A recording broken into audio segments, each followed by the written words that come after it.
start because you've been at with the Flyers having their main camp over the last week or so, or this whole week, continuing still. You've been there watching and talking with the ownership, management, coaching staff, whatever, and watching the players. So for a lot of these guys, I mean, the older guys are the older guys. They're going to be around that have been on the team, but maybe framing it again more for those kids that are trying to break in. Like doesn't even have to be about being on a good team necessarily, but just what are some like thoughts that you see for those kids that are trying to transition into that kind of role as on a high level junior A team or whatever, because that can be really extrapolated to so Yeah, many different places. yeah. Well, funny because before the camp, because I'm privy to a lot of information, I know the people, and it's like you should hear the conversations that some of the parents and the kids have with the coaches and the management beforehand. It's like they expect this, they expect this, they expect this. Like, I think my kid could do this, and they have no clue.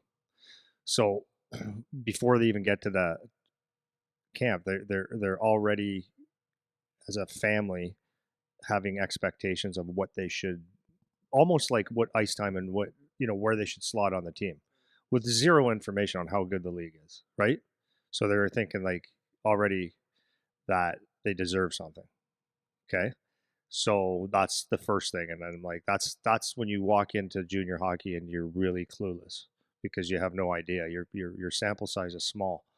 Because now you're not even um, competing against, let's just say you're an Ontario boy. It's not just Ontario now. Like you can pull kids from anywhere. So when you see like there's 12 American kids at camp that you never heard of that are as good as you probably, or better maybe, or in that same ballpark, it's like, oh, I didn't know they were coming. Like, so basically it's like they don't understand that it's not, there's nothing given to you anymore. The odd kid, there's the odd thing, but it's not given to you. You have to earn and take, right? That's the NHL. If you want a job in the NHL, it's not like you have to take a job from somebody. You don't just get to play. And then if you, and when you're in the NHL, you're trying to keep a job. You're trying to avoid someone taking your job, and that's all it is. It really is. So, having said that, when you go to a camp, what should you be doing? You should be competing. And for me, after the first period of the first session, we went into the room and they asked, hey, "So Andy, what do you think?" I said, "Well, I'll be straight up." And they go, "Yeah, yeah, of course." I said, "Well, I don't know who's trying out. I can't tell who's trying out, who's trying to make a team, or who's coming for a skate." And they said, "Yeah, that's." So Dale, coach, goes, I agree 100%. I said, like, for me, if I'm actually trying to make this team, my compete level, and I'm not even talking about hitting, I'm just talking compete level. Like, what is it that you do that, like, do what you do. So, like, if you believe that you can score goals or you're an offensive player, that puck better be on your stick and you better be going hard. Like, showing some little bugs, showing some confidence in that, at least, like saying, okay, that's the thing that he's here for, and we can see it, right?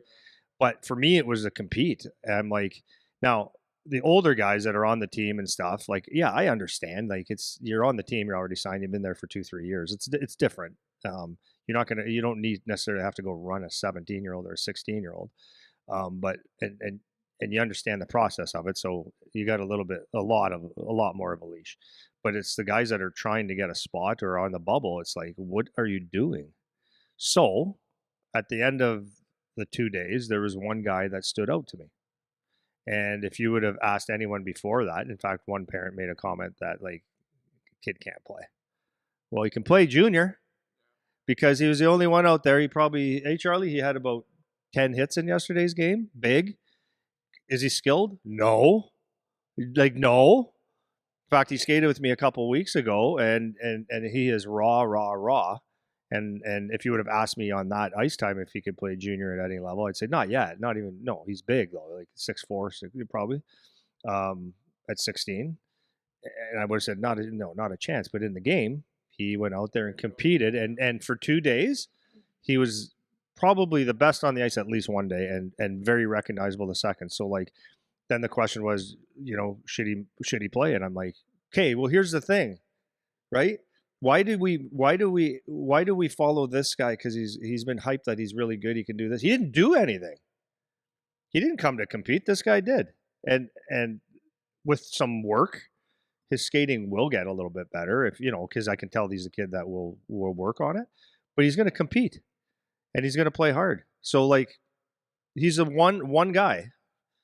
Well, maybe there was two guys that I said that kid should make this team this year. Everybody else was like a bucket of vanilla. Just kind of showed up, and that's my thing with when I always talk about the skill development side of stuff and too much ice, too much playing on a good team, all these different things. That's my argument because that kid that stuck out like a sore thumb yesterday, that was hitting and got some points and was driving the net, played on a terrible midget team, but he's good. So you didn't have to play on a good team to be good at a different level. Whereas there was a lot of guys, and this could be an argument.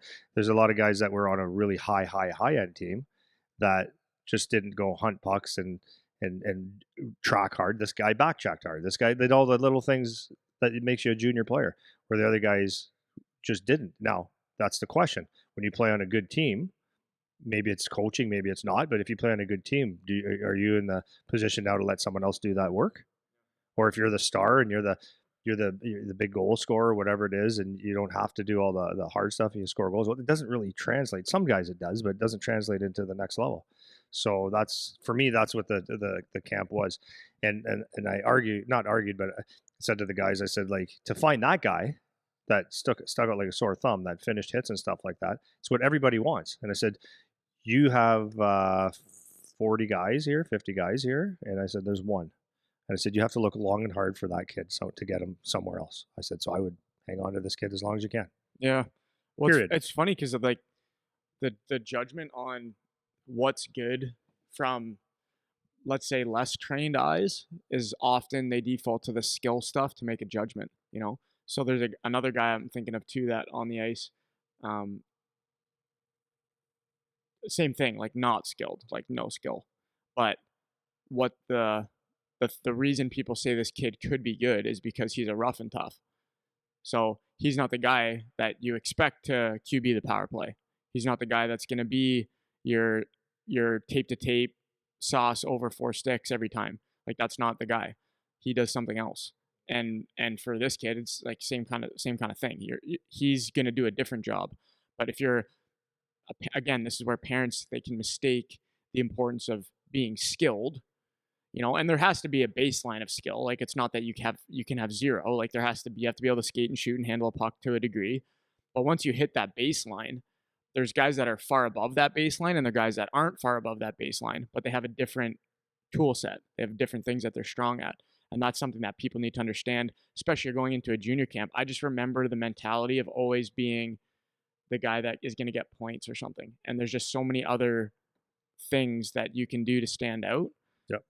Well, one guy got ran yesterday. Like a